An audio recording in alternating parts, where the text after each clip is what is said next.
Здравейте, че вие сте с Павката Гейминг и днеска ще видим дали песента на Сузанита е крана. Добро утро от Слънчев бряг. Тук в курортния комплекс почива семейството на Орхан Мурад. До мен са скандалната вече негова дъщеря Сузанита и самият той. Господин Мурад, вие слушахте обвиненията. Ще бъде заведено дело дори срещу това, че дъщеря ви е откраднала тази песен. Има ли кражба? Добро утро на нашите зрители. За пореден път занимаваме аудиторията с ненужни за нея неща. Но това пък прави Сузанита по-популярна. Какво да направим, така е в живота. Казусът за мен е много ясен и няма никакъв скандал тук така най-отговорно заявявам сега, слушайте ме внимателно, че децата са използвали един семпъл от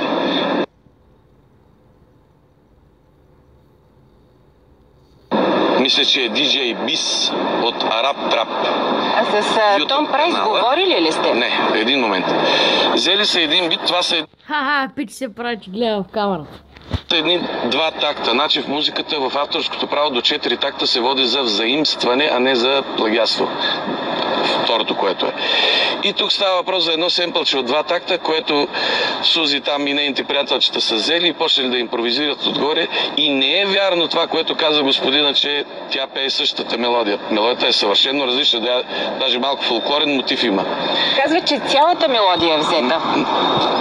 Орхански майчи се завладян от Луцифер и Буда. Цялата мелодия. Два такта. Това е едно семпълче от два такта. Нищо повече. И също така му предайте, че текста на песента не е откровено сексуален.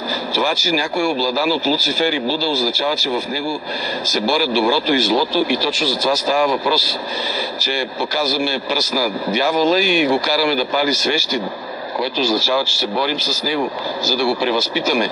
Нека да чуем и самата... Никой не иска да чуе текста на тая хубава песен. Да, нека да чуем и самата Сузанита. Как създадохте тази песен?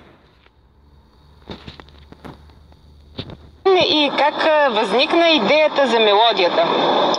Ами вкъщи аз постоянно си намирам и си търся в интернет най-различни инструментали. Даже имам и непубликувани песни с още инструментали от интернет. И го правя, защото ми е готино, защото ме... Сузанита, кой е автора на твоята песен? Автора на инструментала е Bis. И аз лично съм се свързала с него. Кой е Bis? Не мога да ви кажа. Имате ли документ? Имаме доказателство, мога да ви покажа. Има кореспонденция, която после ще качим на сайта на BTV. Нека всички да видят, че аз много са смешни. не крада, всъщност имаме позволение. Написали сме под песента Bis Амулет се казва инструментала. Така че... Как ще го докажеш? Ще го докажа. Чрез Инстаграм, чрез кореспонденцията си с Bis. Ще покажем снимки, че аз съм си писала с Bis. И единственото му желание, което беше да напишем, че той е автора. Трябва авторски договор за отстъпване на права, но в случая Сузанита казва, че има кореспонденция чрез социалните мрежи. Така ли, господин Мурад? Те са, когато е станало на въпрос, Сузи са писали на Bis и са казали, ама ние сме едни деца, тинейджери, ние не предполагахме, че ще стане такова известно парче, просто се забавлявахме един вид и той казал, окей, щом сте тинейджери, даже ви благодаря, че и мен ме направихте популярен. Господин Мурад, вие обаче имате голям стаж като музикант и знаете, че трябва да има договор за тези права. Изричното си разрешение е дал, само е изискал да се пише отдолу в клипа и те го направиха това нещо. Договор. В случая не става дума за Том Прайс, който казва, че държи официалните авторски права. С него. Ние сме взели, те са взели, ние не сме, аз не участвам в този проект в такъв случай. Те са взели семпълчето от Bis. А колкото до договорите, да ви кажа честно, имам 3-4 песни мои направени на сръбски, една на турски. Никой нито ме е питал, нито ме е защитил. Опитахме се да направим запитвания чрез мюзик автор, на когото съм член, нали, на това сдружение, но никакви отговори и никакви последствия от цялата тая работа. Единият певец в Сърбия даже стана певец номер 1 на 2001 година с моя песен. И какво от това? Да, но така учите вашата дъщеря да следва Нищо тези... не учат. Това са два такта семпълче, което не е песен. Това е една елементарна мелодия от два такта. По всички закони на авторското право се води за взаимстване, а не за плагиатство. Сузанита, ти как ще коментираш този скандал? Как да коментирам скандала? Аз не виждам нищо лошо, да. Лоша реклама няма. Ми хареса песента, вече всички я знаят наизуст. По участията страшно кръщене пада. Така че само напред и нагоре. Купуваме семплите, които струват по $20. С 5000 дизлайка. $10.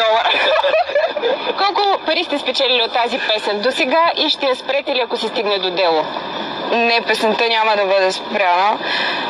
Разчитам на участия. Колко пари си спечелила? Разчитам... По клипа? Нито една стотинка, естествено. Да, няма. По YouTube не се печелят така пари.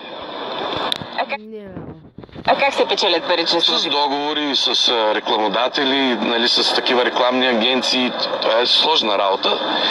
И още повече, че тя е на 14 години и няма кой да сключи с нея такъв договор и така нататък. Въпросът за това колко се печели от тази песен и какви приходи имате заради призива на Том Прайс спечелените пари да бъдат дарени по дарителска сметка да бъдат преведени.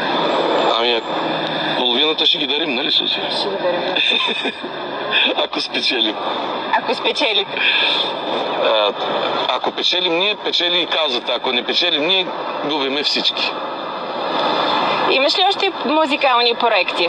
Разбира се, очаквайте до края на месец август песента ни с Андрея. Записахме... Откъде е взета музиката за нея? Авторска е. Авторска е. Вижте, нещо съвсем сериозно искам да заявя. До сега всичко около Сузи беше забавление и купон. От сега нататък всичко музикално минава в мои ръце и всичко ще бъде на професионално ниво и на професионална основа изградено. Така че каквото е било Той е един професионалист. до тук е един период на забавление и на веселба. От тук насетне нещата стават сериозни и издържани и юридически и всякак от всякъде. И сега към студиото, колеги, както разбрахте, край с детските изпълнения на Сузанита, това 14-годишно момиче Да видим. вече ще бъде официално под опеката на своя баща, който ще се грижи за нейната музикална кариера. Благодаря ти, Деси. Ние пък очакваме развръзката и да видим действително дали ще има търсене на правата по съдебен път в тази история и така надяваме се и на отговорност от страна. И че това беше от мен, Павта Гейминг за днес. Ще видим дали Сузи Морал ще пусне новото парче с Андрея и да видим колко дизлайка ще събере.